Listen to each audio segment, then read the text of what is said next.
Bueno, nuevamente con el ex magistrado Carlos Arturo Jaramillo. Hay muchos temas para hablar hoy. Y es que la Corte Constitucional, en un hecho trascendental, abre puertas para suspender las leyes. ¿Eso es normal en este país o no? ¿Y qué consecuencias trae? Mire, Nelson, en Colombia desde 1928 el Consejo de Estado puede suspender los actos administrativos, porque se decía que los actos administrativos, o sea, los que produce los funcionarios de la administración, causan daño. Y que al causar un daño tenía que haber un organismo que suspende. Por eso usted ha escuchado que suspenden la elección del contralor, que suspenden la elección de un personero, que suspenden un contrato, porque se considera que se causa daño. Pero con las leyes era distinto, porque con las leyes decía, las leyes por ser generales, impersonales y abstractas, no causan daño.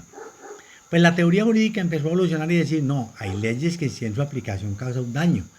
Y la Corte Constitucional con posterioridad, pues la revisa en su constitucionalidad y tumba una ley por inconstitucional, pero ya el daño está hecho. Entonces la Corte toma una decisión que es trascendental para el derecho colombiano. Yo pienso inclusive que va a ser una sentencia que va a ser analizada en todos los tribunales constitucionales del mundo, porque Colombia tiene una muy importante tradición constitucional en el mundo, y es que toma la decisión de que cuando demanden una ley por inconstitucional, la puede suspender antes del análisis definitivo para declarar inexequible. Le pongo un ejemplo. Puede salir la ley de la salud y la Corte decir, la suspendo, no se puede aplicar hasta que yo no la analice. O la ley que el gobierno está haciendo, por ejemplo, laboral, o cualquier ley que salga. Eso es muy importante. Eso es importante porque en un Estado social de derecho, donde hay división de poderes, pues tiene que haber quien le ponga también el freno al gato, tiene que haber quien le ponga el freno a los gobernantes, y la Corte dijo, si la ley causa daño a los ciudadanos, yo la suspendo. Son competencias constitucionales. La Corte tiene competencia para decir, esta ley va a causar daño, yo la suspendo. O sea que no tiene que pasar nada por el Congreso. Para eso es la Corte. Y aquí tenemos que volver a restablecer el imperio de la ley, que era lo que decía Álvaro Gómez Hurtado en el acuerdo fundamental. Y rescatar el imperio de la ley es eso. Si una ley se prevé que va a causar daño a los ciudadanos, tiene que haber un órgano que la suspenda para que no cause ese daño. Y eso fue lo que dio la Corte. Y eso no es un choque de poderes, ¿no? No, yo creo que es precisión de competencias. Pero al presidente no le va a gustar. No, no le va a gustar porque es que... Ni a los políticos. Le había explicado a usted, Nelson, que el Estado colombiano, por ser un régimen presidencialista, entró en crisis. Porque aquí tenemos un presidente, y no estoy hablando de Petro, del régimen presidencialista, donde un presidente cree que es el dueño del país. Y aquí tiene que haber una cosa que se llama frenos y contrapesos. ¿Y quién pone los frenos y contrapesos? Los organismos de control y la Corte Constitucional. Bueno, usted como ex magistrado, como abogado constitucionalista, ¿es bueno o es malo? Supremamente bueno, porque eso rescata la dignidad de la justicia, eso rescata la dignidad de la Corte Constitucional, eso establece equilibrio de poderes y vuelvo y repito, aparece un órgano protegiendo a los ciudadanos. Cuando usted dice la dignidad de la justicia, muchos dicen que no hay justicia, que aquí no aplica la justicia. No, hay una crisis indiscutiblemente. El cartel de la toga le hizo mucho daño y hay muchas cosas, pero son este tipo de decisiones las que lentamente vuelven a rescatar esa dignidad de la justicia, porque la justicia se pone en su plano en el que es independiente de consideraciones políticas, personales, religiosas. Simplemente aquí hay una ley y esa ley le va a causar daño a los ciudadanos. Tengo la potestad de suspenderla para proteger a esos ciudadanos. Porque si un ciudadano no está protegido por el Ejecutivo, no está protegido por el Legislativo, tiene que haber un órgano judicial que lo proteja. Es algo así como una especie de acción de tutela frente a las leyes. Venga, yo lo protejo, venga, protejo. O sea, esa medida ampara más al pueblo. Totalmente, totalmente. Es una medida trascendental y estoy seguro que los estudiosos del derecho constitucional se van a dar cuenta cómo va a ser analizada en los tribunales del mundo. Mire, la sentencia del doctor Carlos Gaviria sobre la dosis personal de la droga le dio la vuelta al mundo. Muchos cortes constitucionales están de acuerdo, otras no tanto, pero por la magnitud de la sentencia, que era una sentencia de reivindicación de la dignidad humana, es que se estudió. Y aquí va a haber un análisis en el mundo. Hombre, definitivamente tiene que haber quien le ponga el cascabel al gato cuando quiera que se va a abusar de los derechos de los ciudadanos. Y creo que esa es la importancia de esa decisión de la Corte. Además porque toman a veces atribuciones que son arbitrarias y que van en contra de la misma Constitución. Claro, es que por parte del Ejecutivo, pues, en este caso. No, por eso, es lo que está en la Corte es, yo veo que hay una ley que la van a sacar, por ejemplo, a pupitrazo limpio, que la van a hacer simplemente porque hay unas mayorías en el Congreso por mermelada, pero que esa ley le causan daño a la comunidad. Dice, yo la suspendo. Yo la suspendo porque esto va en contra de la sociedad.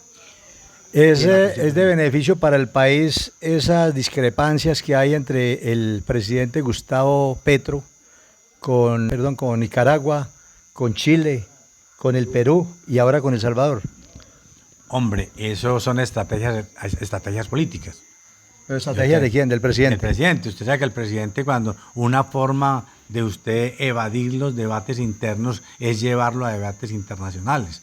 Entonces, usted está aquí con un problema con la reforma a la salud o con la ley que le da liberación a los narcos o con la ley laboral y usted ve que aquí está muy candente, entonces usted tira un problema internacional para distraer la opinión de los ciudadanos y de la prensa. Eso obedece a una estrategia. Pero eso le ha bajado la popularidad.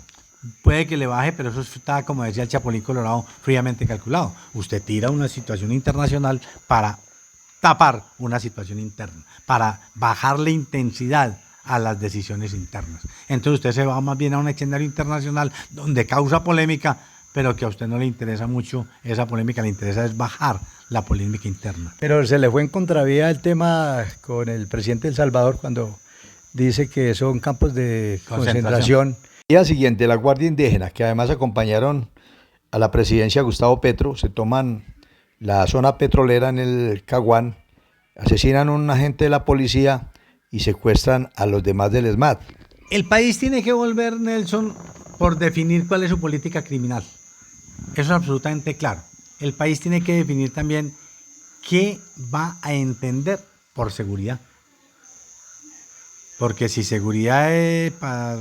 seguridad es sacar los delincuentes de las cárceles, si la seguridad es no arrestar a los que cogen en flagrancia, si seguridad es hacer una cosa...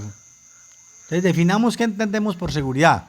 Y cuando yo defina qué es seguridad, cuáles son los correctivos. Entre esos correctivos hay que hacer cárceles.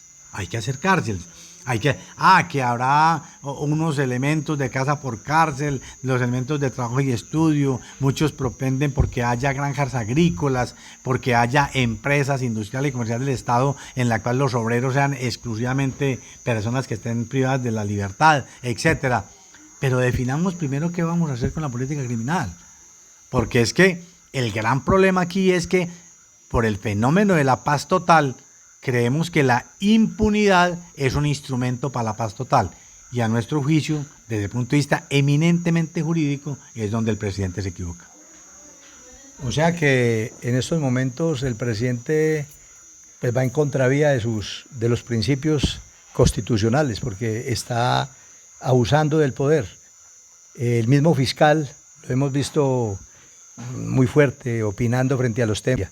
Claro, vuelvo y te repito, es que un presidente es elegido para gobernar un país y dice la Constitución, el presidente representa... Para gobernar bien. Pero el presidente representa la unidad nacional. Cuando la división del país se genera desde el Palacio Nariño, estamos hablando otro idioma. Ahí no hay unidad nacional. Entonces, claro, por eso te digo, lo importante cuando hay poder es que haya frenos y contrapesos. Tiene que ver quién le ponga el cascabel al gato. Un fiscal, un procurador, una corte constitucional, porque si no entonces el presidente estaría rayando con la dictadura, que es lo que muchos están pensando hoy en día. Si pasa, por ejemplo, la reforma, o mejor, el proyecto de ley del plan de desarrollo, donde le dan plenas facultades al presidente, el presidente se vuelve un dictador, porque simplemente no importa nada que la reforma a la salud, que la reforma a la educación, que la reforma laboral, que la reforma penitenciaria pase o no por el Congreso, porque yo tengo facultades del plan de desarrollo y yo las dicto por decreto. Y cuando un presidente tiene plenos poderes por decreto, estamos en presencia de una dictadura. Ese silencio absoluto que mostró en estos 4 días el presidente Petro, el ministro de Justicia, el ministro de Gobierno, la clase política frente a los hechos que le dieron como la vuelta al mundo del terrorismo y lo que se aplicó allí en el Caguán. ¿Cómo lo ve usted? Con los policías, con los del ESMAD. Es supremamente grave, Nelson, es supremamente grave. O Colombia es un Estado social y democrático de derecho donde el presidente tiene la obligación de darle seguridad a los ciudadanos y mantener una fuerza pública que esté al mando del presidente de la República, o el presidente no le interesa eso y debilita, como evidentemente se lo está viendo el país, las fuerzas militares y de policía. Porque es que el debilitamiento se da desde el presupuesto. Le han mermado presupuesto a las fuerzas militares. El debilitamiento se da desde el momento en que simplemente hay unas órdenes y esas órdenes no llegan y no se dan. Mire lo que hizo el ministro de Defensa. Dijo, primero el diálogo. Eso es muy importante. Pero primero el diálogo, pero no frente a una turba. Cuando una turba está haciendo tiros, matando policías a machete, ahí no hay diálogo. Ahí tiene que entrar la fuerza pública a restablecer el orden público como lo ordena la Constitución. Y ahí faltó autoridad. A este gobierno le falta autoridad. Y definitivamente es un gobierno que no quiere la fuerza pública. El país no se puede equivocar en eso. Este gobierno no respalda la fuerza pública. Y obviamente entonces los ciudadanos vamos a estar en una situación bien complicada por esa posición del presidente. Las declaraciones de la doctora María Fernanda Cabal del Centro Democrático, ¿cree usted que son incendiarias o tiene la razón frente a todo lo que está opinando? Yo no comparto el estilo de María Fernanda, es decir, ella tiene una posición política y entonces a veces genera unas actitudes agresivas y uno simplemente diría, sí, aquí hay unas posiciones que tienen que ser claras. Hombre, que cometieron un delito, el fiscal tiene la obligación de investigar qué pasó, quién lo mató, y el que mató a ese policía y el que mató a ese campesino tienen que pagar. Pero generar un show mediático de que vamos a denunciar, pues yo no comparto, porque hoy repito, si volviéramos por los caminos de la juridicidad, de los caminos de utilizar los instrumentos jurídicos que Colombia tiene, creo que las condiciones serían diferentes. Pero o sea, hay delito en lo que pasó esta semana. Pues tiene que haber delito. Ahí hay usted secuestro, no puede decir hay homicidio. Usted no puede decir que un grupo... Mire, yo he sido profesor de Derecho Constitucional hace más de 30 años y no encuentro en ninguna norma constitucional que diga que se autorizan las guardias de campesinos. Eso no existe. Son las mismas autodefensas. No, eso no existe. Entonces, pues, no, que es una guardia campesina. No, guardias campesinos no hay, no están autorizadas por la Constitución. Y que sean permitidas, es más, casi que apoyadas por el gobierno, es sumamente grave. Ahora, que le digan a una empresa, cualquiera que ella sea, usted nos tiene que dar $1 millón. ¿Qué contestó la empresa? Dijo, nosotros pagamos impuestos, dígale al gobierno que revierta en desarrollo social esa plata. Pero no, es que nos la tiene que dar y nos la tiene que dar en efectivo. Lo decía Rodrigo Lloreda anoche en televisión.